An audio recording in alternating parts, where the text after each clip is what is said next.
probably end up with 200, 250 amp service. And I contend that'll probably go back down. Arc is downward, because as things get more and more efficient, you're not going to need that much amperage anymore. So, all right. So if you go through all the stoves and that kind of stuff. Now, one other thing you will notice if you look at a circuit breaker panel box and the way it's written out, the first, people do it differently, but you might put all your 220 breakers right in the beginning and all the rest are the 120, or you might put all the 120 in the beginning and the 240s are all at the end. Either way, the way they do that in this chapter, in fact, I'll just erase this and we'll start over using some territory.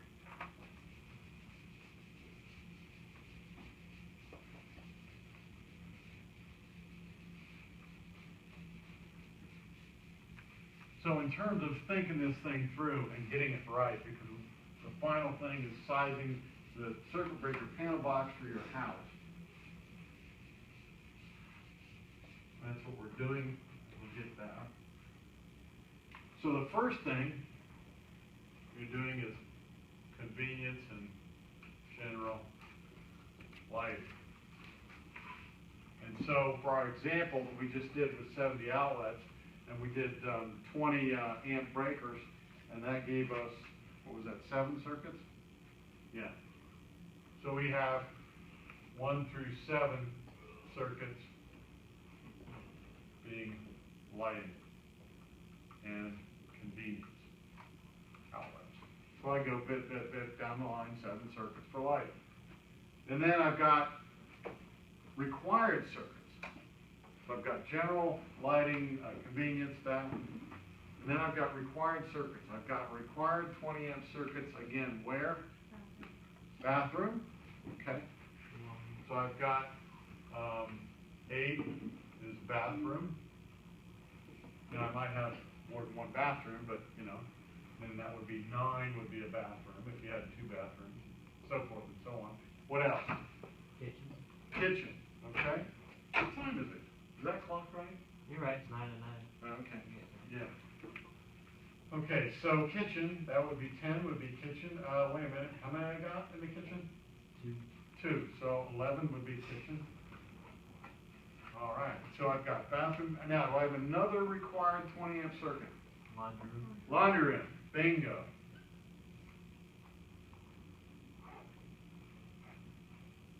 So, now I've gone through most of the house. Now what I've got left is your specialty circuits. So I'd have 13 would be my range, 14 would be water heater, and so forth and so on down the line. And that's how you lay out a house. And you go through with our little rules and regulations from the National Electric Code to say how many amps per circuit, what are the volt amps here, how do I measure this, how do I rate that, and you end up with an entire design for a whole house. Nothing more complicated than that. You could lay out an entire house with Chapter 6. The only thing that you'd be behind on is probably the latest updates in the National Electric Code. But you could go through and price it all out yourself. You can actually lay out all the wires, put in all the boxes. You can't tie into the circuit breaker panel box without an electrician doing that. But you could do that if you had a friend that has a license that verified your work, so to speak, on your own house.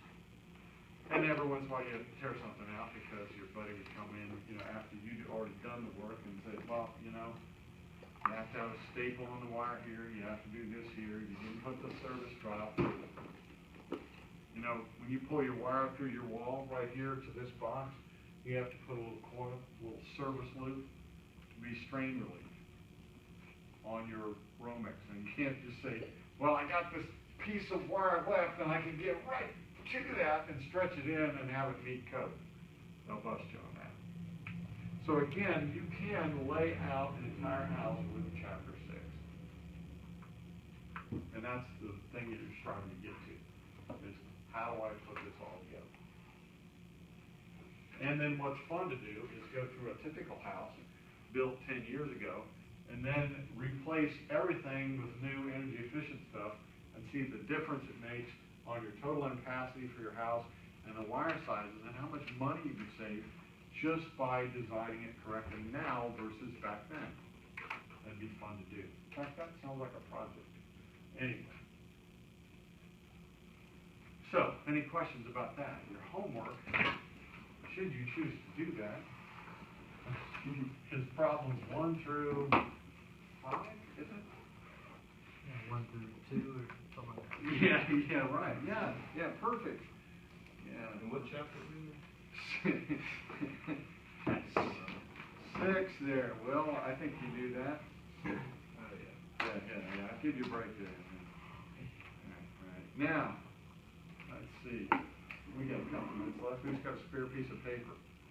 We'll do y'all a favor. Start at the end of the sheet. We'll do it at the end of the class today. Okay, Will's got one start.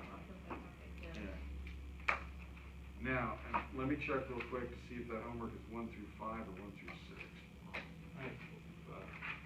Yeah, of course. I think you mentioned it Friday before spring break. I think I did too. 1 through 5.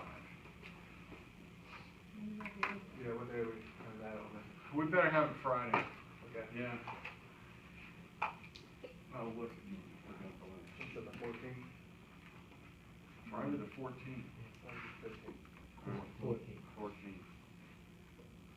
What's that old joke? Friday the 13th came on a Thursday this year?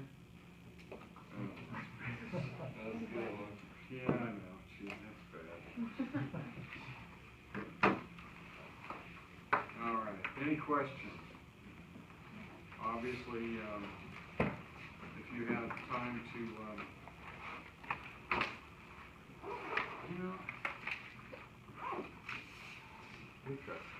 yeah, I ought to put tabs on all this stuff in here.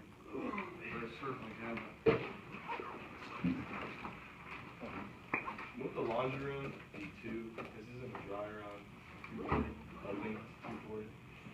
The laundry room has to have 120 amp 120 circuit on it. If it needs a special circuit for your water heater and your dryer, it needs those too. But it's required to have a 20 amp convenience. Yeah, that's a good question. And don't be confused. Just for the room? Right, just for the room. You got it. Because I'm going to plug in the washing machine. I'm going to plug in Oh, lights. you don't want the 240. Right, you got that. Yeah. Getting a shirt for this? Yeah. I think that's okay, that's it.